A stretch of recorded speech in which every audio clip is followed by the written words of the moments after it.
Welcome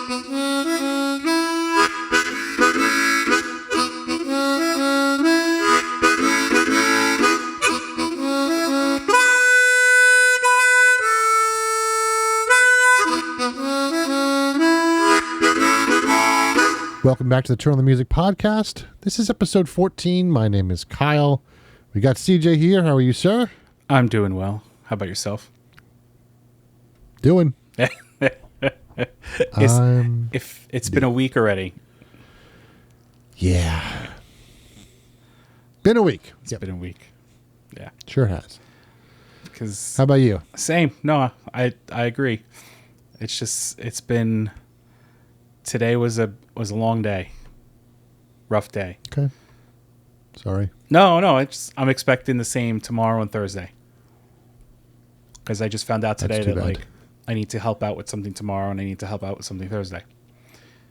And, gotcha. tomorrow night I have to pick up my mother-in-law from the airport at 10 o'clock at night, so I won't be home until like 11:30, and I have to be at work at like 7:15 the next morning. The one morning, the one time I would have been happy, like I would have gone in late. I was just feeling right. Can't do that now. How's work for you? So you finished your audiobook. Yes. Yeah, work is whatever. I mean, it is. May have started a new one. No, but I've been listening to music too. All right. So how was the ending everything you expected it to be? It was like it was a good final book, but it was left in a cliffhanger. So okay. if he didn't want to write anymore, he cleared up a lot of what was going on. But he also left it at a point where it's like, now I want to know what happens. Like, okay. Like I want to know what the next, like, I have a strange feeling there's going to be more books. I really do. I have a feeling there is. But it was good though. It was good. It's a good series. It's a fun series. Cool. Yeah. But I've been listening to I've been on the classical music kick at work. So I got these nice. I got inexpensive headphones that I can hook around my ear. So they're Mm-hmm. open, so I can hear people that are walking around, but I can hear them. And I've been listening to like classical music as I've been working, and it's been helpful. So it's nice to kind of listen to that music for a bit. Cool. Yeah. I saw. Speaking of those headphones, I saw an article about like the potential new AirPods that are supposed to like use like bone vibrations to like infuse the music into your bones, so it's not like in your ear, but it's like in your ear at the same time. There's a company that makes those headphones already where they hook around the ear and they sit on your temple, and it uses bone conduction to get the music and the sound into your head. And it's very interesting because I'm curious at how that would work for somebody who is deaf or hard of hearing. Because with someone who's hard of hearing, it potentially could work depending upon where their hearing loss is. With somebody who's deaf, I don't think it would, just because but I don't know how does it bypass I've been interested in the research, because a cochlear implant bypasses the canal, because it's the dead hairs that make that. So I'm like, would that work? So I don't know. It's interesting. So it wouldn't go in the ear anymore. It would like hook around it. Huh. Potentially. I mean, I think I don't remember if Apple bought the company or they're interested in buying them, or it may be that company. Yeah. The ones that I bought, I was like, for $30, let me check it out. I'm curious. They literally hook them. They look like I have a really fat earring on my ear. But I have to say, for what they are, it sits just above the ear hole, and it's a decent sound for what I want. But I can still hear the conversations. I can hear if someone's walking down the thing, or if they call my name, I can hear them. Whereas like if I put an in-ear one in, it blocks out my whole right side. Right. And I don't like listening just one ear with my left ear. I don't know what that is. I don't know why. I don't know what that is, but Because you're probably right. You're dominant. I don't know. I'm ambidextrous. Musical side of your brain. It's all connected. Yeah. So. Whatever. Are you listening to anything good? I've been listening to a lot of Kingfish. Oh, nice. Recently. So I thought I'd play just a little bit of his live album I've been listening to a lot, especially today. This song's called Rock and Roll.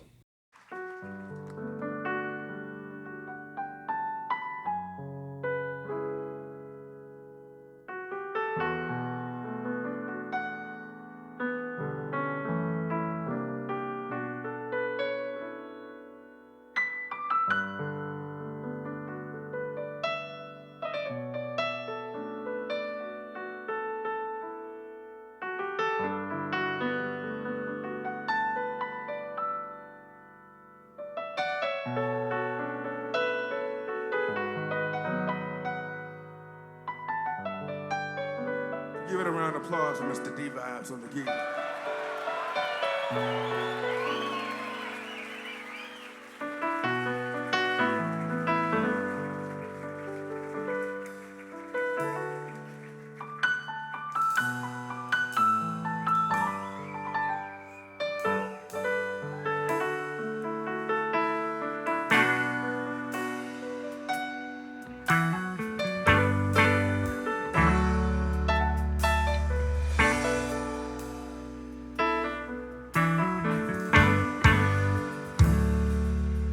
A princess cooking in the kitchen, playing solitaire. She been burning them stacks with the monkey on her back, 'cause daddy ain't there. She been swinging that axe and picking up the slack, and it ain't fair. So I could sell my soul to rock and roll.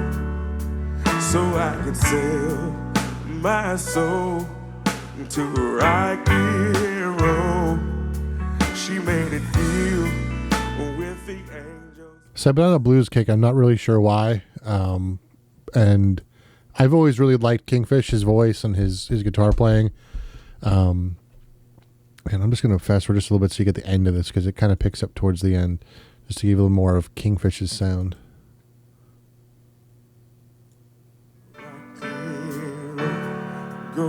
No, that's the wrong song. Another song in my head. What's the song? Is it Mississippi Night?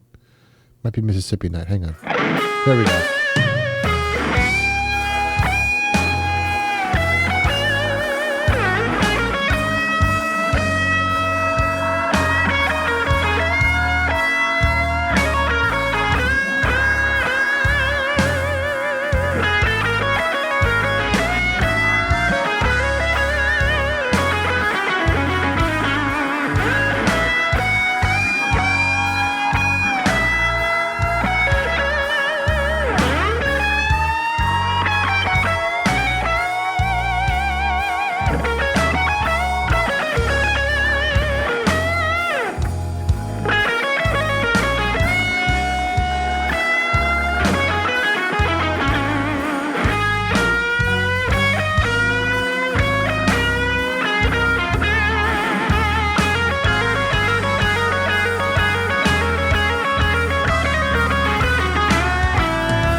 So some really good stuff. I love his guitar tone, and I just love the feel that he has. So I've been listening to the heck out of him all week. Do you prefer lyrics in your blues songs? I don't pay attention to them, but yes. I know you don't pay attention to lyrics, but what I'm saying is do you prefer it as just an instrumental piece? Or do you want? I think I like the vocals in there, but I don't pay attention to what the song's about. I don't think you need to. I just think the idea of the back and forth with the guitar and everything like that, it sets that mood. Because you could totally do it just guitar if you sing through the guitar like he's doing. Yep. But I feel like that there's got to be some words somewhere. Yeah. Like to me, that's like blues. Like you're singing and you're telling a story about why you're blue. So you make the guitar cry, and then you got to give it a reason to cry. Right. Yeah. So, We just got philosophical there. Yeah. A little bit. So we're going to continue our discussion of Eric Gales, and I wanted to start with. Oh boy! Now I got to find the website. I have an opinion for him. He needs to create an album that's called Gales Force Wind. Ooh, nice. All right. So we talked about Pinnick, Gales, and Pridgen last week, Yes. and I was wrong. It's not Eric Pridgen; it's Thomas Pridgen. So it's Doug Pinnick from the band King's X, Eric Gales, obviously. I didn't realize he played with Lauryn Hill. Yes, I saw that. And then Thomas Pridgen of the Mars Volta. So I thought I'm going to stick this in the show notes, but I thought this opening paragraph was interesting because we talked a little bit about it. But it says, it's often been said that three-piece bands are the most expressive and most balanced musical units known to the rock world. Cream, the Jimi Hendrix Experience, Rush, The Police, Primus, these legendary acts struck upon the correct ratio of musicianship and progressive songwriting by exploring uncharted musical territories while highlighting the individual talents within their collective ranks. Just, we've been talking about, why the trio, and, there's just some more of those trios that I didn't even think about. Like the Police and Rush, how I forgot those, I don't know. Because we forget they're a trio, because when you see them live, they do have backup singers. They do have this. That's true. They do have that. Yep. Whereas like the focal point is the three of them, but when they're, so like you don't think about it that way. At least that's what I think, because when we think live, we're like, well, no, there's more than three people on stage. But I mean, that doesn't mean anything. That's just right. Yeah. So, since we finished off the last episode with PGP, I thought we would talk a little bit about it, just because I didn't do my research beforehand. So, we're gonna jump to 2014 then, which is an album called "Good For Sumthin," and I got to get back to my other computer and the other playlist because I can't keep things straight. There we go. The first song that we're going to do tonight is called Tonight. Oh, before I even push play, let's unmute it. Good job. I remembered. Tonight, I'm not waiting. No more this anticipating. Tonight, I stopped dreaming. I made up my mind. I'm leaving.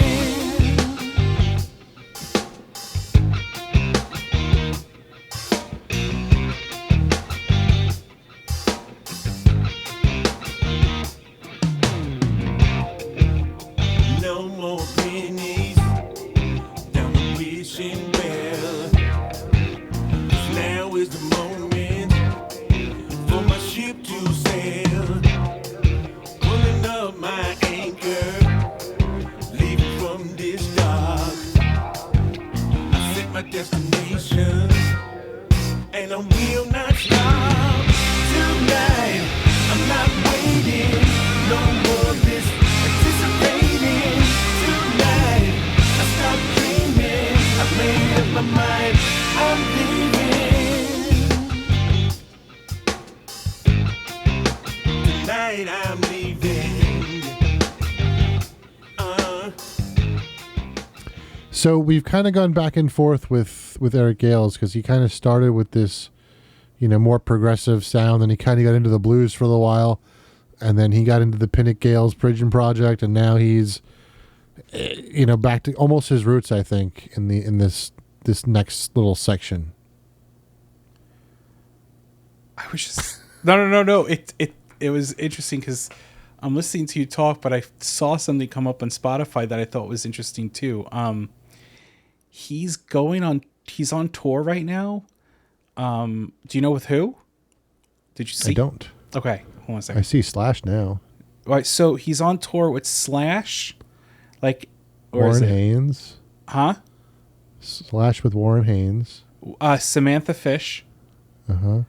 And there was one I other see gentleman. Miles Kennedy in the picture. Like, that's probably a crazy show. I've never listened to Samantha Fish, though, have you? No. I don't think I've ever really heard her name before. Me neither. So, but yes, I agree with you. You can kind of see, like, he's trying to, I don't want to say he's trying to find his space. I think he's in his space. Mm-hmm. I think it's just like where he's at. It's almost like he's exploring how wide he can make his space. Right. Yes. Yes. That's a good way to put it. You know, especially with the Pinnick Gales Pridgen project thing that he did. That was, you know, very different than his stuff. Right. No. Yeah. That's a great way of putting it. Yeah. All right. Then we move on to kind of an oddly named. Oh wait, no, this is a single. Sorry. Boo. The album's called Single. Good job, idiot. Shows you what kind of day I've had. This is called Quest for Love.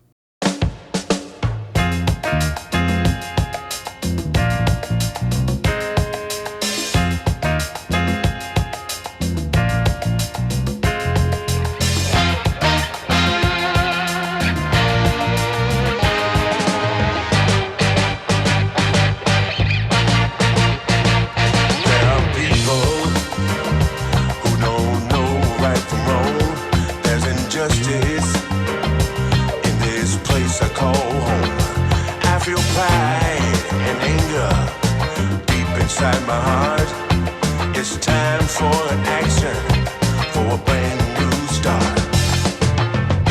Join together in this endless quest for love. Move on up to reach a higher goal above. Yeah. Come together in this endless quest for love. Let's unite and teach each other love.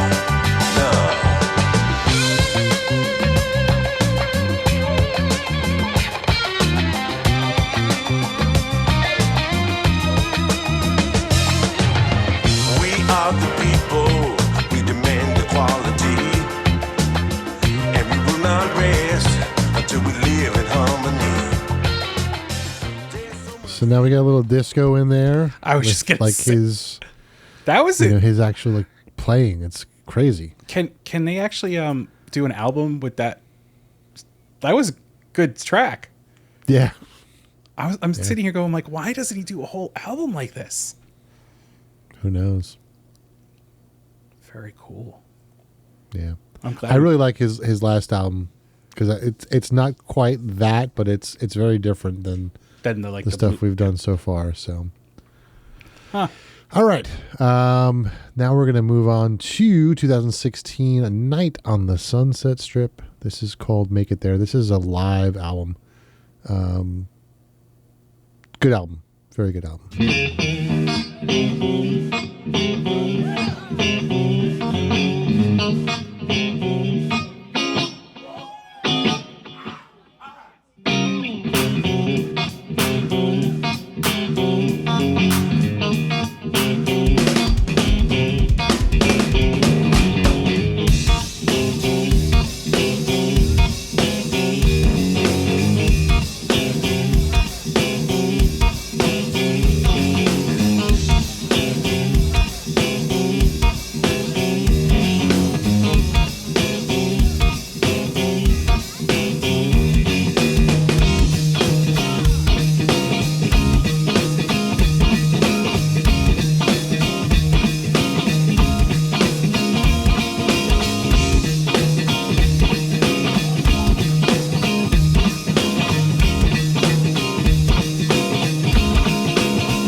Well, I woke up this morning 'cause I had some bills to pay.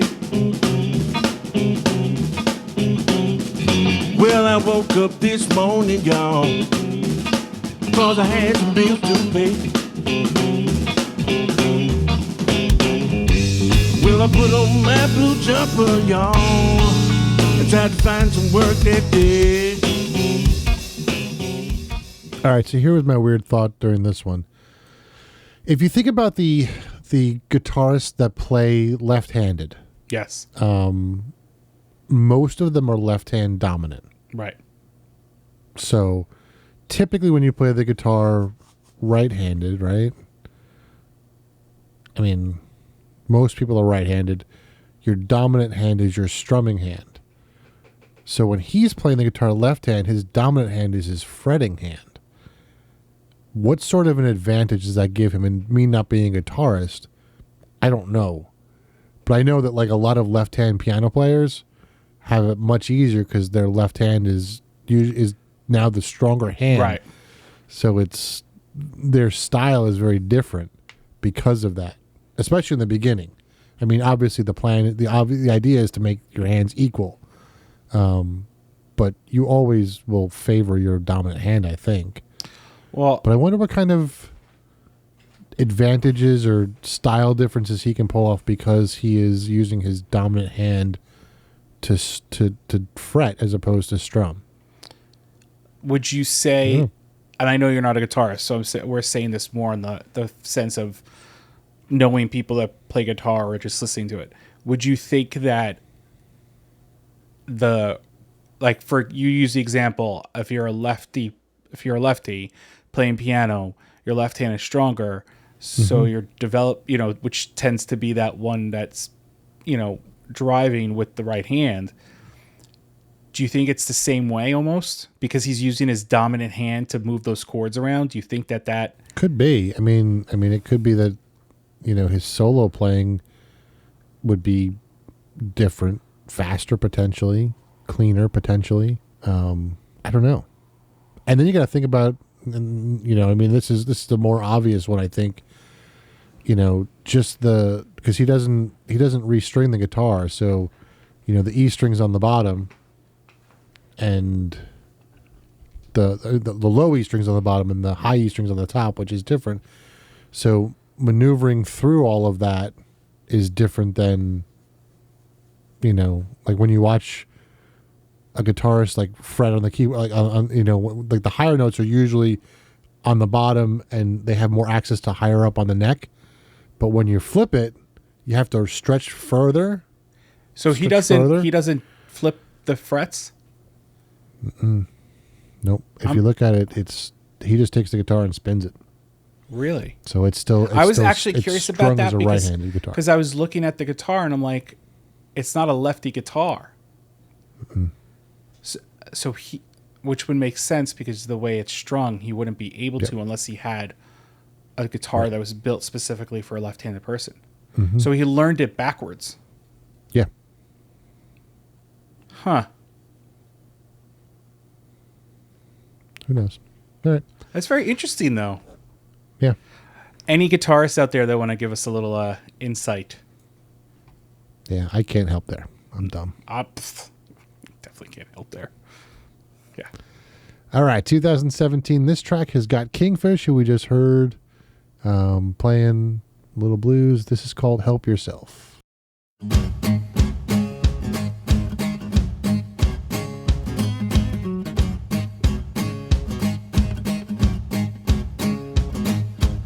I've been down so long, down in this misery. Yeah. Now I'm on my knees begging somebody come rescue me. Lord have mercy. Can't nobody help you until you're ready to help yourself.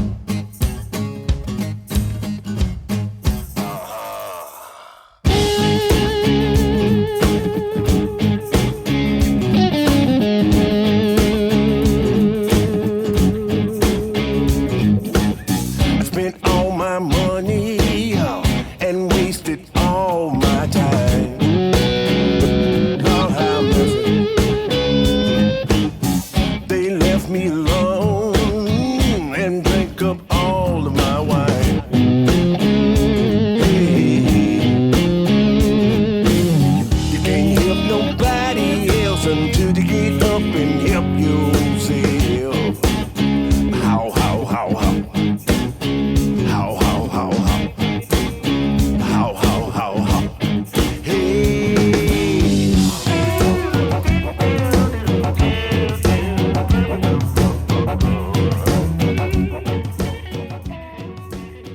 just a cool track with the two different guitarists Yeah, and trying to layer all that stuff.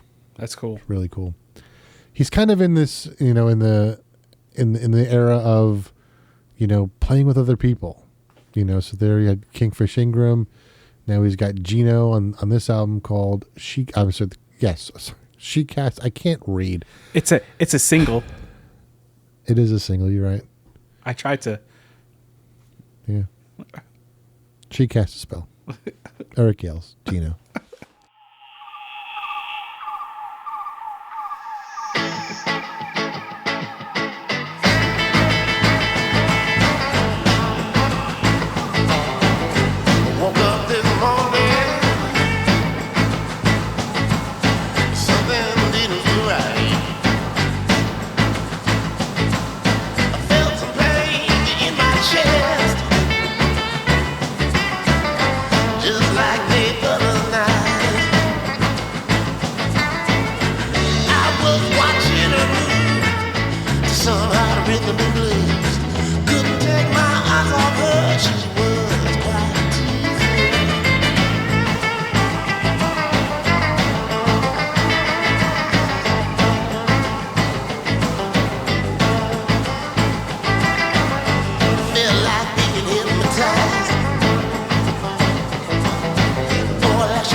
All right, add that to the styles of I want to hear a whole album like that.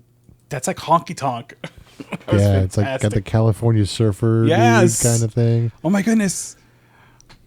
I love the fact that it's like, here's a single of, there you go. Yep. And it makes you want more easily. Mm-hmm. Yep.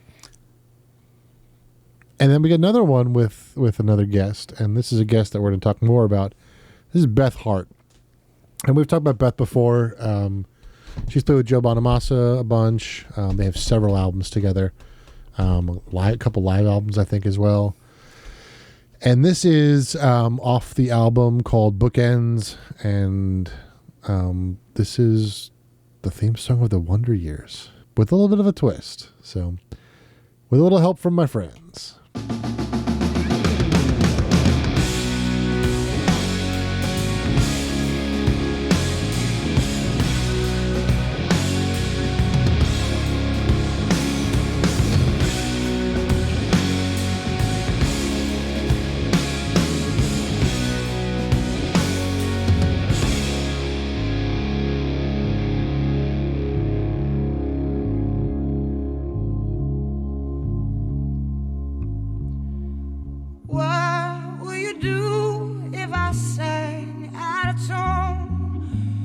Would you stand up and walk out on me?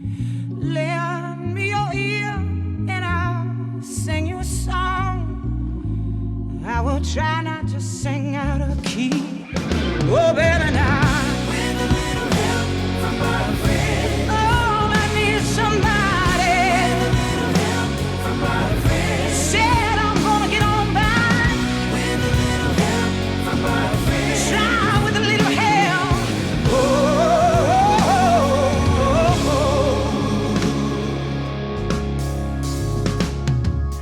What do I do when my love is away? Does the world be alone? No, no. How do I feel at the end of the day? Are you sad 'cause you're on your own? I tell you I don't get sad no more. I have a little help from my friend. I'm gonna get by. And then a little bit later, I know I did this in another part of our podcast a couple of weeks ago, but there's a section right about, is it here, I think? Or is it over here? Oh, I used to know exactly where it was. Let's try there. Where Beth Hart just kind of goes crazy for a little while. So let's see if I can find that quickly. Try with a little help from my friend.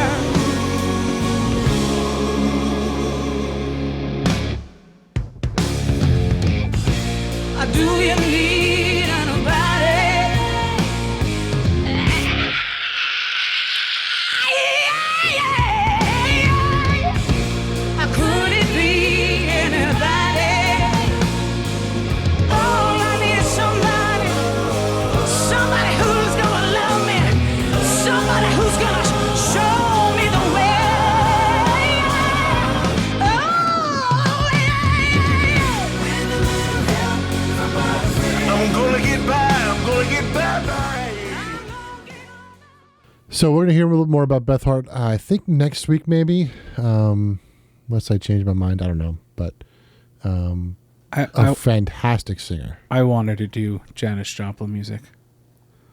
Like you said, she has an album called it's the Led Zeppelin tribute one. The Led Zeppelin album. I want her to do a Janis Joplin one. Yeah. Or just do songs and sing in that way. Because she's good. She's really good. She's a piano player, guitar player, piano, violin, and so she's a bunch of instruments from what I read. She plays a bunch of things, right? Yeah. Had a rough life. She's struggled with drug abuse and alcohol abuse, and I was reading. So, yeah. All right, another single with some more people, the Barkays and Wendy Morton. This is called Tennessee Whiskey.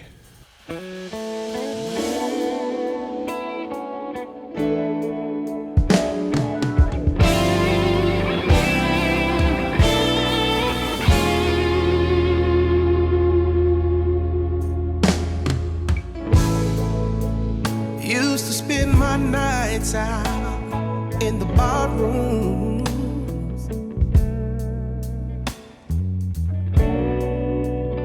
Liquor was the only love I know.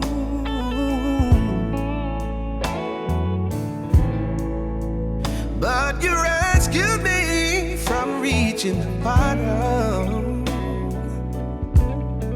and brought me back from being too far gone. You're as smooth as Tennessee whiskey. You're as sweet as strawberry wine. You're as warm as a glass of brandy. Honey, I stay stoned on your love all the time. Just a unique collection of musicians on that track. She has a song called "Ode to Billy Joel." Really Yes. interesting. Yes. That is a unique group of people. Yeah. Just strange how they all kind of came together. I'd be interested to hear how that happened. Well, it's kind of like if you think about the Wailing Jennies that we talked about. Yeah. You know, they just Yeah, were and how also how like Ava Cassidy met what's his name? I can't remember his name now, Yeah. but you know who I'm talking about. Yeah. Well, and we'll find out now. Hold on a second. I'll bring up Ava Cassidy real quick. There she is. And that was. What is that guy's name? I'm going to give you a moment to look into it. I'm not going to think about it. Chuck Brown. Chuck Brown. That's right. Right. What are you? But he sought her out. Right. So like who sought who out with this Right, one? exactly. You know, how did they get together? Exactly. It would be interesting. Yeah, there's a big age gap. There's, you know. But if you notice, though, and I don't mean to, if you notice, there's not a lot except for the Slash and that tour that he's on right now. I think the most well-known name in that group is Slash. In the sense of mainstream artists. A lot of these artists that he's singing with, unless you're into this style of music, you wouldn't really know them. Right. And maybe it's just that group that he keeps. I mean, the only other person is Joe Bonamassa because he's had a couple songs on the radio. You know. But I think with this one, it's interesting because like it's not only is it, you know, a not well-known group, but a very different style of music and like a 50-year age gap. Right. You know. Right. Maybe not that much, but close. You know. No, I understand what you're saying. Yeah. A large age gap.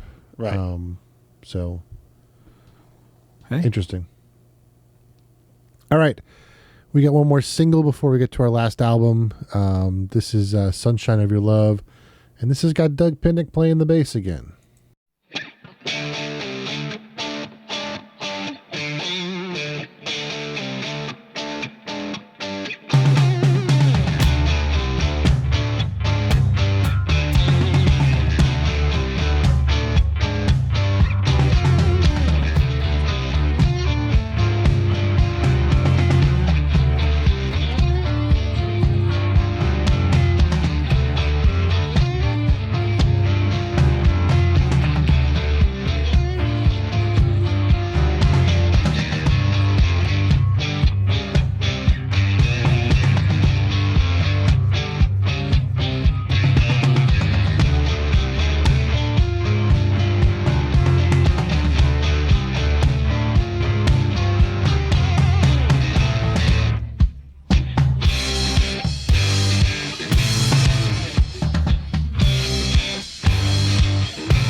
So to get back to your question that you asked before, yes, I needed vocals in that. Or wanted vocals Just in because you know the song and you were like... that. Yeah, I guess. And it was just drums and him. Mm-hmm. That's... No, there's bass too. Was Doug Pinnick playing the bass. Oh, that's right, Chuck. Got the names mixed up again.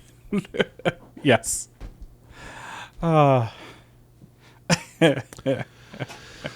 right. So our last album of Eric Gale's came out in 2022. The album is called Crown. But the opening track is called Death of Me, which I like. It's a good song. My name is Eric Gales. Any questions?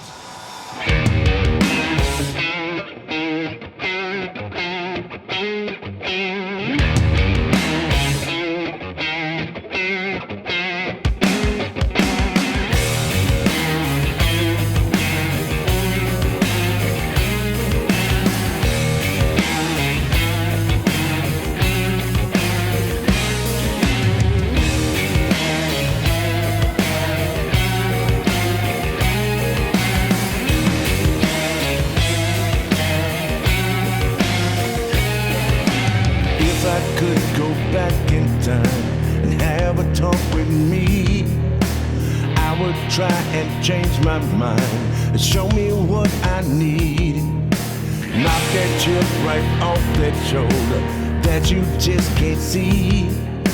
So someday when you're older, you have your sanity. Rain on, there goes a young man's dream. If you don't learn from your mistakes, you'll be the deaf, be the deaf. Be the death of me.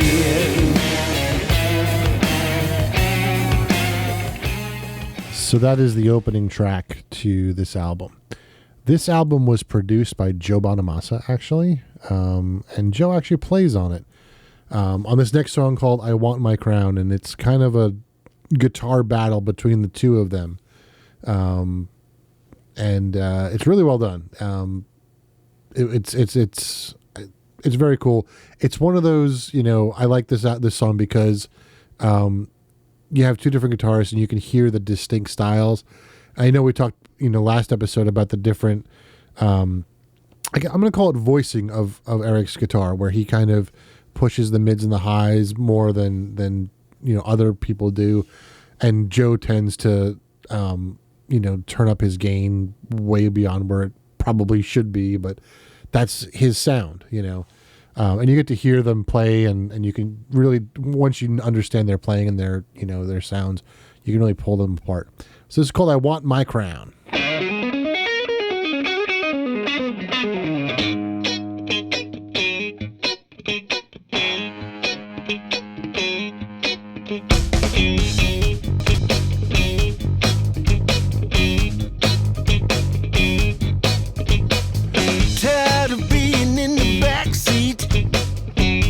I want my crown.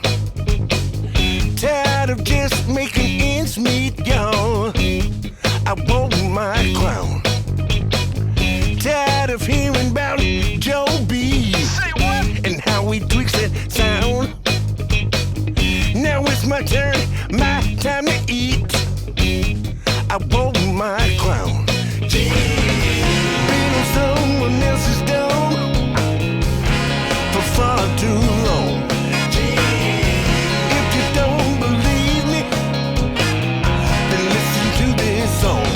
I want my crown. I want my crown. People tell me let it be. Nobody bothered asking me. For as long as I've been around, it's my turn. I want my crown. I want my crown. So kind of like we were talking about Joe Bonamassa, a few weeks ago.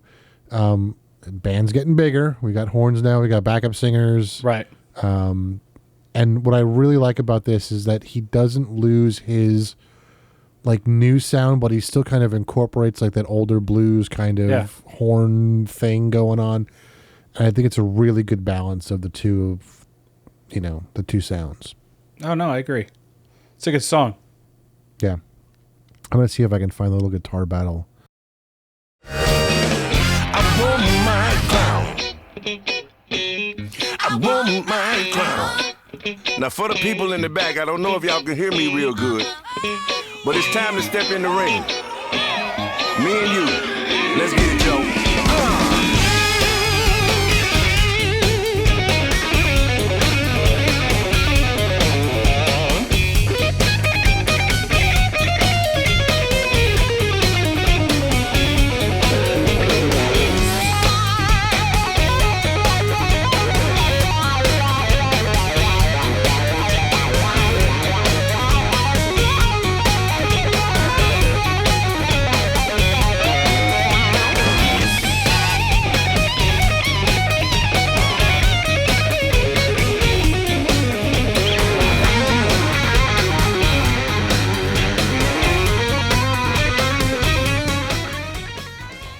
And there is a music video to this that you can watch, which is really kind of cool. So That's awesome. I got one more off this album before we say good day, good afternoon, good night, whatever. Good morning. Good day. Good morning, whatever. I like this song a lot because I think he specifically wrote this to close his shows. And it's I think it's a really great way to close a show. And we talked about it last week, how he kind of writes and records almost in a live style. And I think this is, very fitting. So this is called I Gotta Go.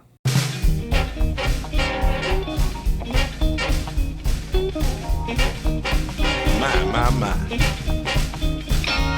You know, I'd like to stick around. I'd like to stay a little longer. I would like to stick around a little longer if I could. I really wouldn't mind playing a little longer either. And you people are kind of nice. It's shown up a beautiful night. Everybody's feeling all right. But it's way past midnight. And that's out of sight. But you know, it's always that time that comes. Well, we all need to get out of here. And for us, I gotta go. Can't stick around here. Get to the next show. Here we go again. Now here are some things that you don't need to do. Don't try to tempt me. Like to take y'all all with me. I'm having such a good time. I really love this city. I love the things y'all do. Always love coming back here. I get to play my blues. But when it all comes down to the end, I gotta go. Can't stick around here. Just a really great way to close off a show or an album. A lot of fun. And he blends again that old school blues with the new school that he's kind of coming up with, which I think is neat too. And it's just like they're not stopping. No, Him or Joe Bonamassa. no. Right. It's going to be interesting where it progresses to and Yep. how it progresses, and do they start to incorporate more of the technology that's out there? Mm-hmm. Do they stay to their roots and not use as much technology? Like I know there's some that like pedals and stuff. I don't consider that. No, I don't either. I'm talking more of like the synths and the computers and then that end of it, and the audio tech and the that type of manipulation. Mm-hmm. It'll be very interesting to see, because I'm everything nowadays with recording is digital. You're recording digital. You're editing digitally, but you can still keep it basic. Yep. And then like there's like solid state versus tube amps. Right. Like, Joe's more in the tube amp area, and Eric Gales is solid state, and Right. That's another difference. Right. It's a lot, so it'll be interesting to see.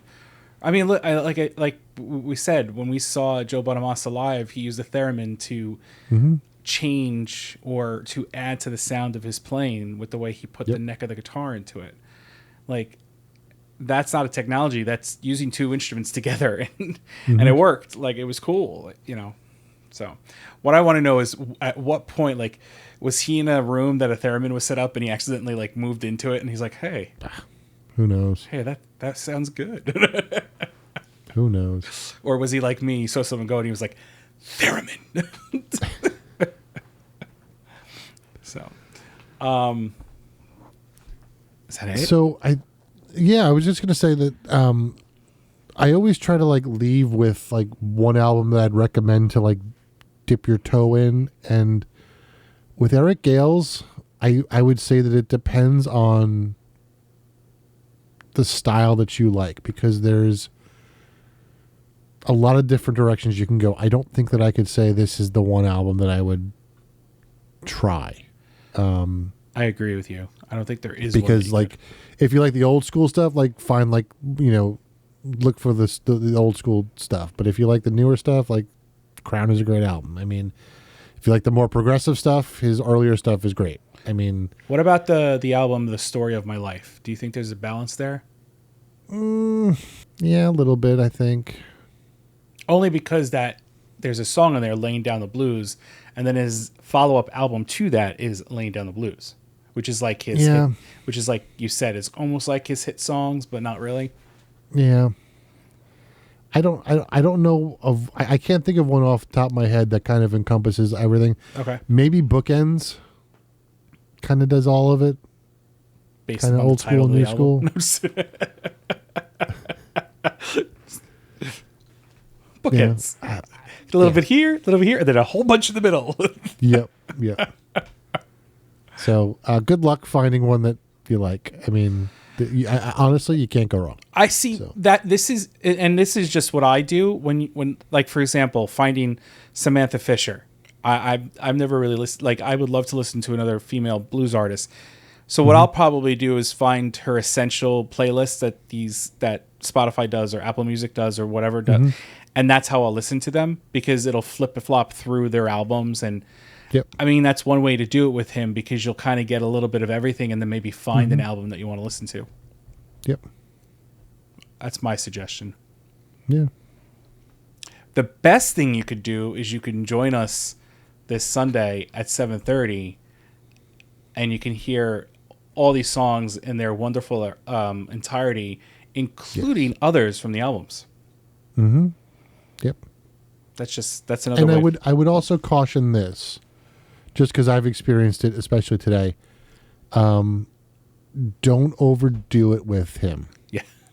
Because it's easy to do that. And at least for me, because of his guitar tone, I find him in if you listen to him too much, he can be fatiguing. So that's my word of caution. Not that he's bad by any stretch, but you can get to a point where it's just too much. It's like too much in your face. Yeah. Not in a bad way, it's just in your face. Yeah. Yeah. So I will leave it at that and say Thank you for listening. Until next week. Thank you all for listening. We'll see you next week, and join us Sundays for our live stream, and it'll be at Gale's this week. So thanks so much. Thank you. Thanks for listening to the Turn on the Music podcast. Make sure you check our link tree in the show notes for our social media accounts. If you like what you heard, please share it with a friend. And we'd love it if you could give us a 5-star rating on your platform of choice. We'll see you next week. And remember, always share the music.